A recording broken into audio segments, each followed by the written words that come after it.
अरे तू टेन्शन घेऊ नको रे भावा, मी बोलतो त्यांच्याशी.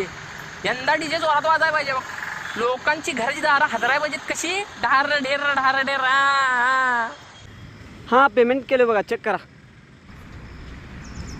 अरे भाई ते लाईट आणि शार्पेवाल्याला फोन केलतास काय? अरे भाई त्याला आत्ताच फोन केलतो, ते उद्या दुपारी येऊन सेट करतो म्हणलाय. हे जिंकलाच बाबा, एक नंबर.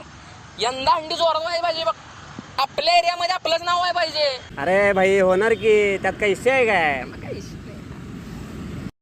काय लोक आहे ती, आपले कुणामुळे अस्तित्व आहे, आपल्या व पुढच्या पिढीने दहीहंडी खेळातून आपण काय बोध घेतला पाहिजे या गोष्टीचा प्रचार करायचा सोडून आपल्या ईर्षेसाठी वाटते करत आहेत. तेव्हा यांना सद्बुद्धी दे रे बाबा.